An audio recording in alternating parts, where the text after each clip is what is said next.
personally thank Eric Holloman, the ownership group, Karen Bryant, that have extended me this opportunity. The league has always played such an important role in my personal life. Women's professional basketball has played an important role in my life since I was just a little girl, and we can talk about that more later. But being a part of the LA Sparks organization is still something that I'm kind of pinching myself over, because they've just always been leaders in this space of really pushing the mark, moving the needle of what it means to make change and be leaders in just women's sports, be leaders for women, and the chance to now partner with them and continuing that tradition is truly an honor. Awesome, thank you.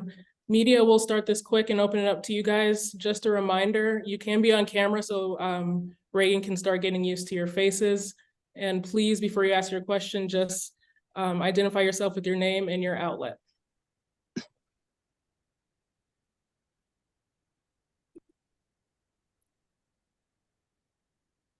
Hi, Raegan. I'm Tiffany Nguyen with the LA Times. Nice to virtually meet you. Welcome to the Sparks. Thank you. Just to kick it off, why would you want to make why did you want to make the change from coaching to a front office role? Honestly, I mean, why is a funny question, because I think why would anybody not want to do this, really, truly? You know, honestly, I think a lot of it for me, the integrity of who I am is to try to be a servant leader, to try to show up in spaces and recognize where the people I'm leading and serving, where their needs are. And sometimes that looks different from one day to the next. This is going to look different from being a coach now to being in the front office space. But as I said in the open, just the opportunity to, you know, be in the WNBA, be in LA, who are leaders in that space, was something that I just could not pass up. And it's always been in the back of my head that this could be kind of a chapter 2 for me. And that's why I've spent a lot of time just studying the game, studying the league, working on building relationships, and yeah, just continuing to grow in that space. Thanks. Yeah. All right, next we'll go with Akeem. Akeem Balin with BeyondTheW.com. Congratulations on taking the new role within the Sparks. Bienvenidos a Los Angeles. Two-parter question that I had.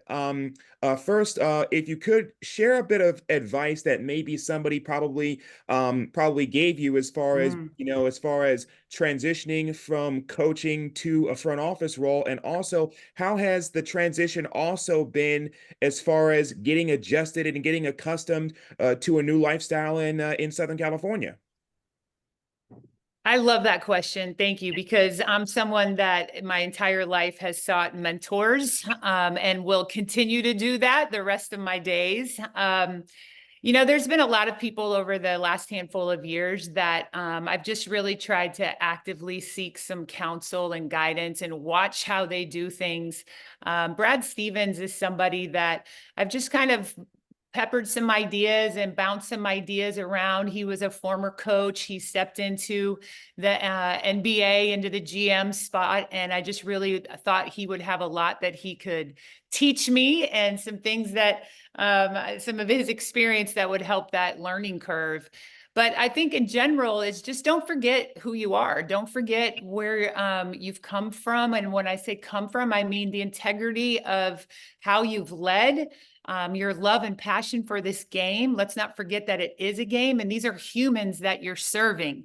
If we start speaking of them too much as just athletes or just a business, then you take away personally what is really connected to my why and the integrity of who I am. As far as getting adjusted to LA, I'm fired up. I was born in Fountain Valley, actually. My dad played for Cal State Stanislaus. He is from the LA area. So is my mom, who my son is named after. My grandfather was, who was actually a POW in the Bataan Death March. He's from right there in Huntington Beach. I was a head coach at Fresno State, and I can't tell you how many times I did that drive down into LA to recruit that area. So I'm so excited to get my my roots back into that space. Thanks and best of luck. All right, thank you, Akeem. Christina, we'll take you next. Hey, Raegan, thanks for Hey. being here with us. Hey, Christina, I'm loving that orange hoodie you got going on right there. I wish I could see it's your a profile face, but picture. Oh, that's so on, sorry. I I'm like it. multitasking. But yeah, welcome. My question, free agency obviously is coming up in the next few Yeah. weeks, and I guess you're just getting thrown right into it with your new position. But what are some short-term, long-term goals in terms of roster that you see for this team? Yeah, I appreciate that. As far as free agency goes, obviously it's a part of the process that's going to happen every single season. And I think it's an exciting time for teams, organizations, fans. I've loved seeing how the media's really got involved into this space and just added to the buzz and the energy of what's happening. And obviously LA's got some work to do, but my first priority has been to really just try to build some relationships with the people that are currently in the organization, and that includes the players. It would be a mistake to just focus on the free agents. Obviously, that does demand attention, and it's getting our attention, but I want to put first things first, and that's this current LA Sparks locker room. And you can hear somebody's knocking on my door, so I apologize. Did I get your question all the way, Christina? Yeah, I mean, I guess you talked about like establishing the current relationship with the current players, but Yeah. what are some things that you see in terms of roster need as free agency approaches? Yeah. Well, I think, culture is going to be something that we make sure that drives every conversation that we have. And really, it'll be a part of the lens in which I'm going to really focus on. So we're going to work to make sure we've got players that match the high character that we already have in our locker room. I think this was a team that did a lot of really good things last season, and we want to keep our strengths strong, but just find those areas that just need some shoring up. I think, definitely resiliency was another characteristic trait of this team last year. And we're searching to make sure that that stays consistent as well. Thank you. Yeah. All right, Howard, you're up. Howard, Great to see you. you Congratulations. too. Thank you. I have one sort of bigger picture question for you. Okay. And one, if we can, ask Kurt and Eli as well about it. But my question for you is just this process, as you kind of went through it, where do you see this Sparks team sort of on the arc of the success cycle? Is this a team that you feel like, gee, they're close and this is a lottery pick and we do work in free agency and this is where we need to go? Does it feel like a little bit more of a lift? I'm just wondering what your evaluation is coming out of it. Well, I think you use the term, Howard, success cycle. And I think with that deserves a little bit more drilling down, because success is defined in a lot of different ways, right? And success, sometimes we think always needs to look like this straight line up, and it's not. You're going to have, some moments of elevation, moments of plateau, a little bit of dip and discomfort, which really just kind of helps sharpen the axe and helps propel you into another growth spurt. So, so all the things that I was able to watch from the last few years, as I've gotten more details surrounding everything, I think one of the things is definitely that we should not look at last season in any way as a disappointment or a failure. I think there was, again, a lot of things that were really special about this team. I talked about the resiliency. I think their chemistry, from everything I've heard and talked to this team, that was a huge asset of this group. We had some players that had career high seasons, and that says something. This was a team that was really trying to build their identity off of defense. And what I know as a coach that's so important defensively is being able to have consistency. because then you start to know, like, this player is going to need a little bit more help in this area, or this is a lineup or a matchup that we're going to need to create this. And, you know, Kurt had to deal with 18, which was a record-breaking numbers, different starting lineups. And that impacts the players' abilities to play within that synergy and creation. But you know, that being said, after All-Star break, they were, you know, I think 4th in the defensive rating on the season. They were 10-8 post All-Star break. They got that win at Vegas. There was a lot of good strengths there. So, you know, again, your overall arching, where are we at on a scale of 1 to 5? I'm not comfortable necessarily saying that, but I do think there was success to last season. Yep, I appreciate that, and it all makes a lot of sense. Yeah. And Kurt, for you, and Eli, for you, Eli, congratulations on the promotion as well. But I'm hoping you could both share kind of some behind the scenes senses of how this hiring came about, and, you know, what those conversations are like, and even just, you know, what your overall process is likely to be. I know you guys are always collaborative, but how you go about making those decisions. Yeah, I think you hit it on the head, Howard. Very collaborative. It was always KB's vision and plan to find the perfect fit in the GM and the standalone GM to allow her to continue to serve the entire organization on a lot of other projects. And so, you know, I've spoken to many candidates over my 14 months with the Sparks, and Raegan was the perfect person at the perfect time. And I think that her and KB really bonded. She is a servant leader. Like myself, Raegan has also built multiple programs, so she knows the build process.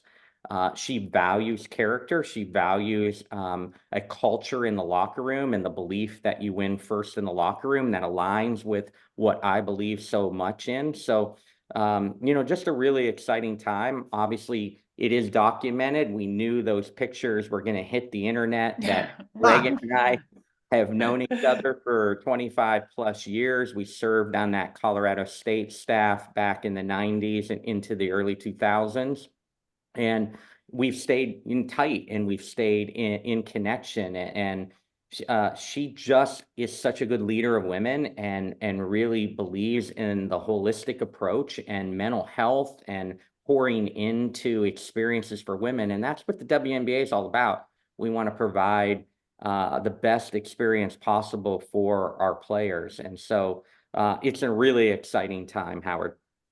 I appreciate it. And Eli, just in terms of that overall look, and you know, even a conversation on the analytics side, I'm just wondering sort of where that balance comes into play for you guys. Yeah, I'll jump in. Thanks again, Howard. And yeah, just to answer your question, I think last year we set a really great foundation in kind of year one of our build. And as Kurt, Raegan, and KB at the time have talked about, starting with the locker room and great people. I think another tenet was just doing our homework, sound decision making, analytics, scouting. I think we have one of the hardest working collective group of people here in our front office. And so Raegan coming on board is super additive to all of that. Just her leadership experience, her experience building culture with many teams at the collegiate level. And then she's just a super analytics driven, forward thinking basketball mind. And so I'm just really excited to build off all that momentum from year one. You know, despite leading the league in games missed, I think it was 208, and all the success we still were able to have, and having Raegan come in to really get us to that next phase for the Sparks. Raegan, Kurt, Eli, thank you all. Thank you, Howard. Thanks, Howard. John Davis, you're next. Good afternoon. I'm John W. Davis with the Southern California News Group. Raegan, this question is for you. Pretty simple question.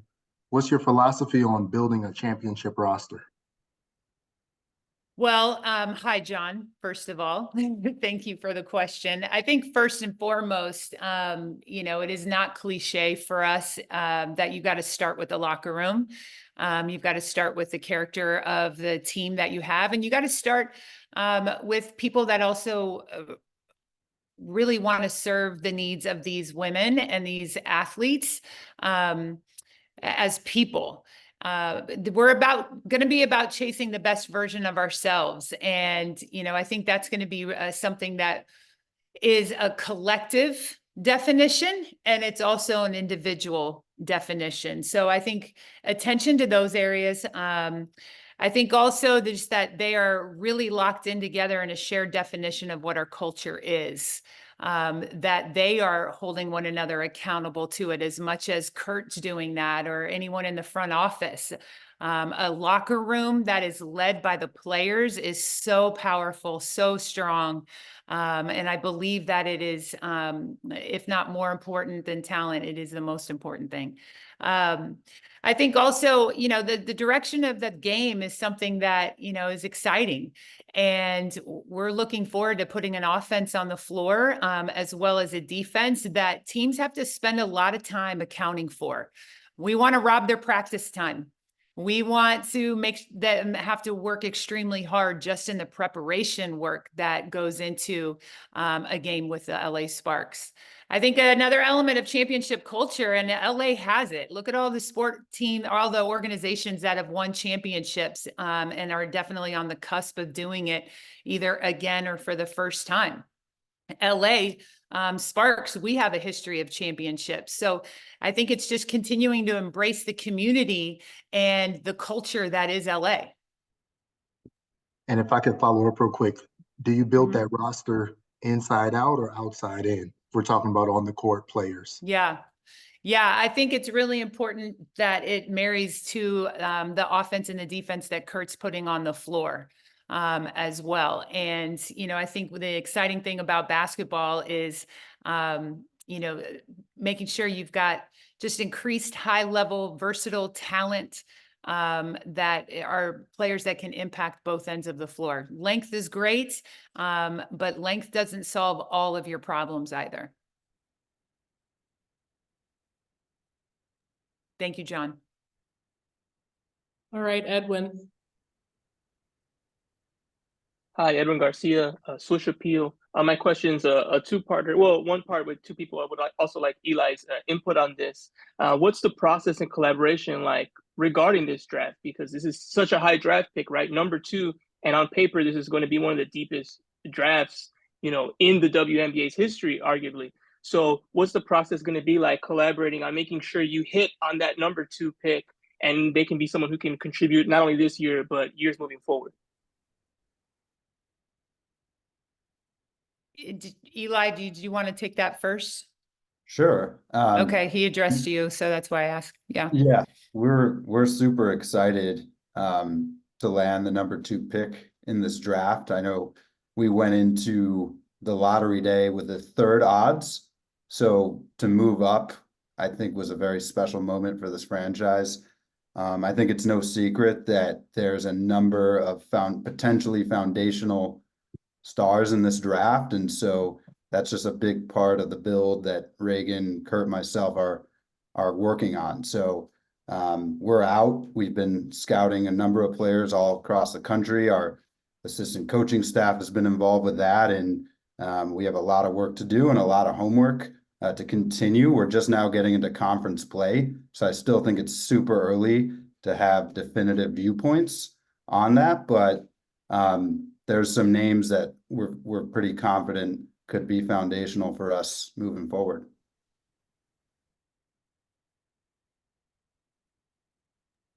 I'll just echo that. I think you asked for a couple, but I echo everything that Eli just said. It's an exciting draft, and we're so fired up that we've got that number 2 pick because, as he said, it's going to be really foundational. Thank you, Raegan. Thank you, Eli, as well. All right, Michael. Yeah, Raegan, congratulations. I'm talking to you from very snowy Kansas City, which I know from your time growing up in St. Louis and Utah and Colorado, a lot about. I but do. I wanted to ask you about, you look at the last 4 years, you went through some real scary health things, and you, I know you have your family, you have a lot of things that you were as a working mom that you were dealing with, and now it's sort of like a fresh chapter. I wonder if you could just talk has the last few years given you a new perspective even on love for basketball and why this is a good move for you at this time? Goodness, Michael, you're just going to go right at the heart right there, aren't you? And you've known me since I was in college, so you probably are definitely the one here to do that with me. But yeah, I mean, there definitely were some health scares that I went through, and nothing like going through health stuff and being a mother and having people that rely on you to make you feel really vulnerable. But I also think, man, vulnerability is the magic sauce in all relationships, in leadership, in cultures. When you can just stand in a space of vulnerability and have to rely on trust in other people, trust in other experts, trust in God, all of those things. Goodness, there's so much strength that comes from it.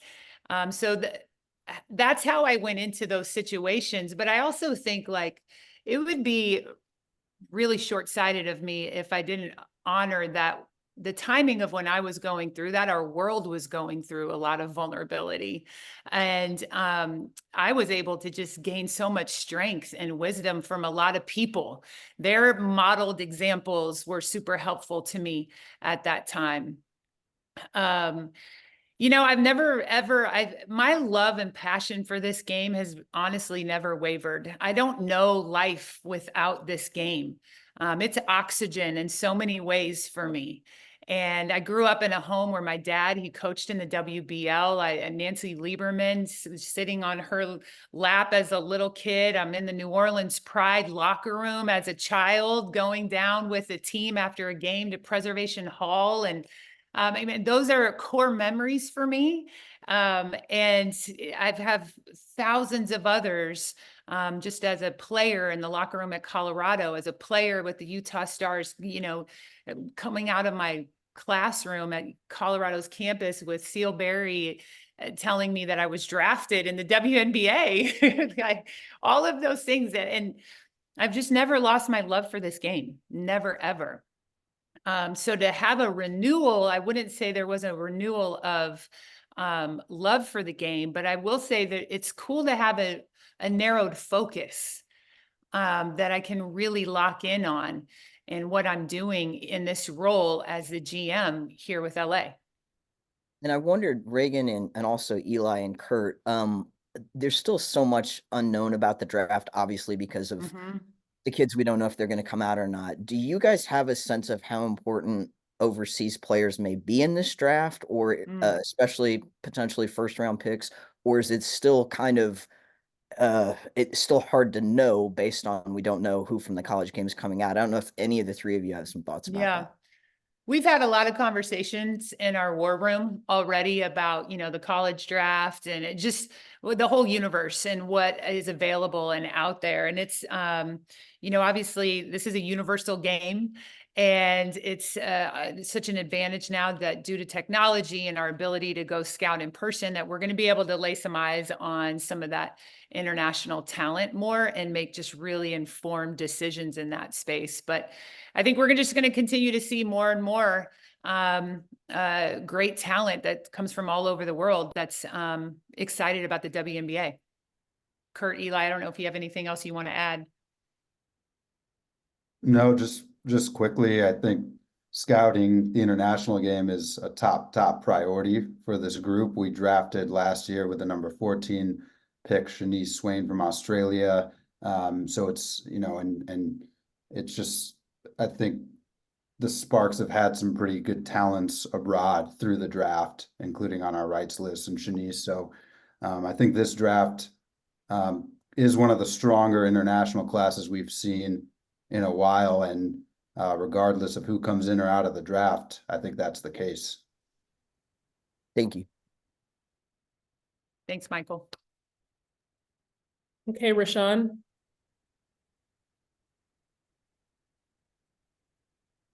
Hey, Raegan, Rashawn Haylock with the Sparks. Congratulations. Thank you, Rashawn. I appreciate that. For you, just curious, you know, once you got the call that this was going to work out, just curious how you maybe celebrated or who you shared the information with first. And then for Kurt and Eli, can you, so much of this build has been about like collaboration, right? So how do you sort of balance that with Raegan coming in now, in place of KB and what you kind of already have built up to this point? Well, the first thing I did when I got the news was, just for me, just thank God, like that was a true blessing. And again, it's a responsibility and honor. I also, made sure I called my dad. He's been a part of every step of my journey, and him being a part of the WBL in the late 70s, early 80s, I know was really special for him. And my kids, there's, 3 of them that this impacts as well. So my husband and I just shared the news with them, but super grateful. Every single person was just thrilled and excited for this next chapter.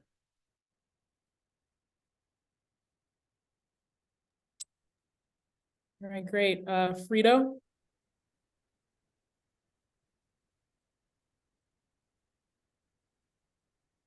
I just want to make sure there was a part 2 to his question that I think he was addressing Kurt.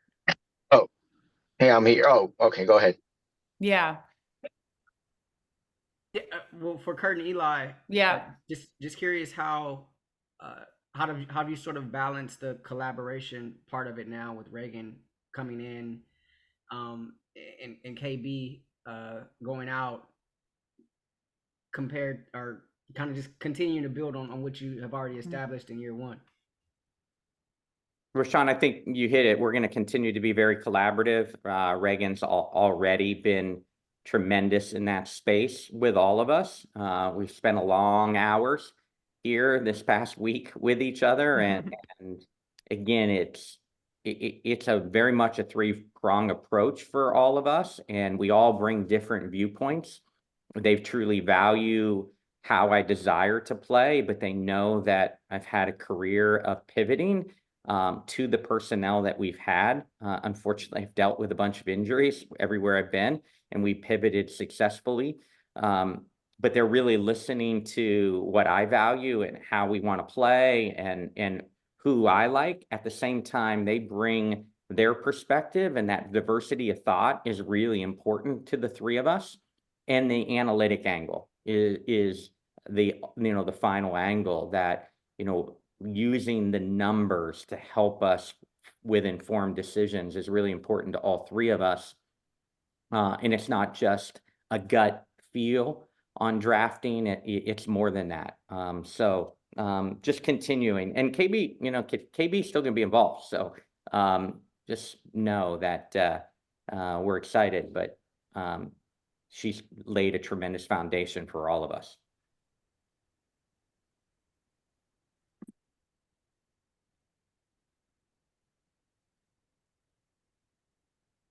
All right, Fredo, we'll go back to you now. All right. Hey there, Fredo Cervantes here with the Sporting Tribune. Good afternoon, everyone. Raegan, welcome to Los Angeles. Good afternoon, Kurt and Eli. Just real quick, Raegan, just kind of want to ask you, like, what did you see from afar on how you can maybe improve this current roster and the importance of retaining some of the current free agents on this roster right now?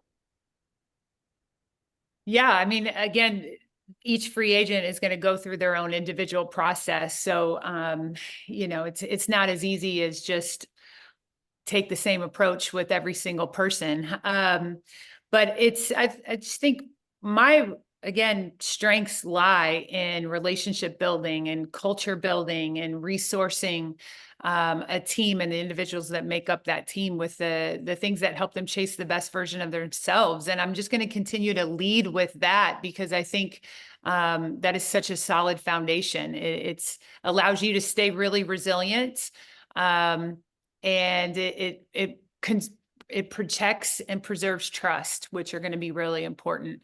So, and I really felt, again, to the collaborative nature that's already been talked about, is I wasn't going to be alone in this. There's great leadership in the locker room already. There's great leadership already in the front office. There's incredible community support. It's exciting to see what's going on in LA overall with women's basketball, even at the collegiate and the high school level. So it felt like there was so much positive that wasn't just on me, but I could just continue to be additive in that space. Thank you. Yeah, thank you. Okay, Allie.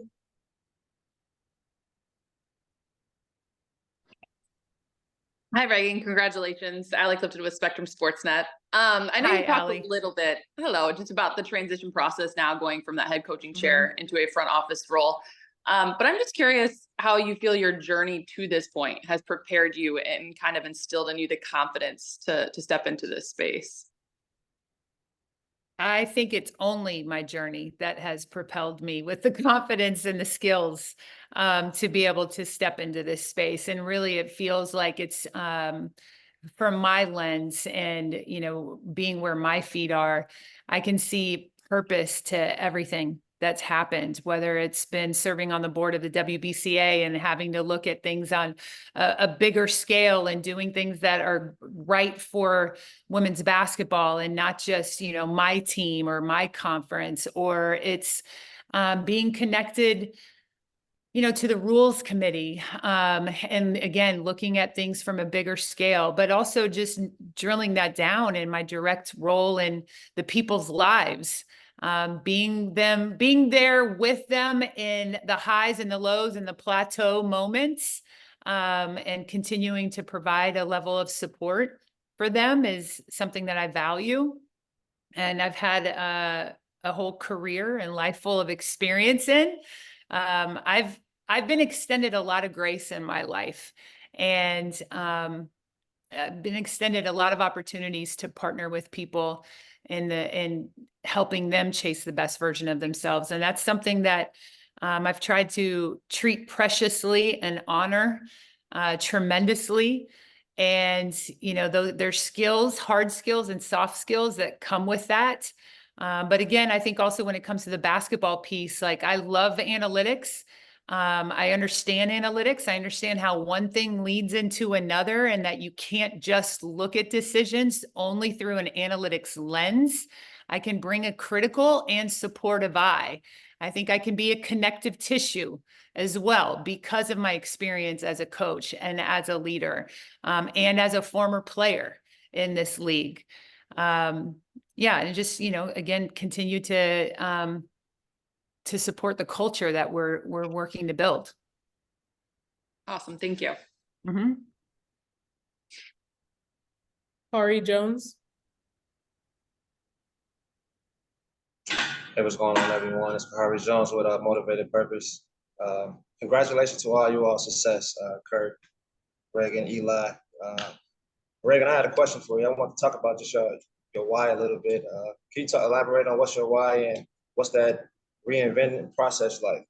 Just reinventing yourself. Yeah, well, I don't feel like I'm reinventing myself. I do feel like I have a new job title, but I'm not reinventing myself. My why will stay consistent in that it is truly about building and serving teams and cultures and those that live within those teams and cultures. And I think sometimes as women, the older we get, sometimes it is challenging to be able to have and create a chapter 2. And I've had a lot of mentors that have encouraged me and have talked to me about that process and how to prepare for it. And I'm excited to step into that space. Thank you. Yeah, thank you, Kari. All right, Sabrina. Hey, Raegan. Congrats again. I like the purple Thanks, blazer. Sabrina. Oh, thanks. I I have know a we've lot of purple. Yeah, I can imagine. Yeah. I know we've talked a lot about player free agency, but there's an opening on the coaching staff. I know with Chris Klokanis during the offseason. I wonder if you guys have started the process of finding a new assistant coach yet, what you're sort of looking for, how that's gone so far. Yeah, well, Chris is a great coach. I'm excited for the trajectory of his career. And, you know, I know Kurt's been really significant in mentoring him and helping him grow. So that's a process we're going through right now. It's ongoing. And again, the women on this team are going to deserve the absolute best that we can find. And it's our job to go out there and get it and find it. What are you looking for in terms of adding someone new to that coaching staff? Well, I think it's really important, you know, that Kurt feels that his staff is well balanced and they're strong in areas that he's weak. He's strong in areas that they're weak, that they all bring important expert analysis to the game and to what they're doing. Skill development will always be a priority in what we do. And just continuing to relationship build. They will model our culture 100%. They'll model the work ethic that I know Kurt, I don't know many people, if anybody, that works as hard as Kurt Miller does in preparing his team. I've never seen a Kurt Miller-led team go into any game unprepared. So they will mirror that type of work ethic. And Kurt, I definitely would like to pivot to you in that space.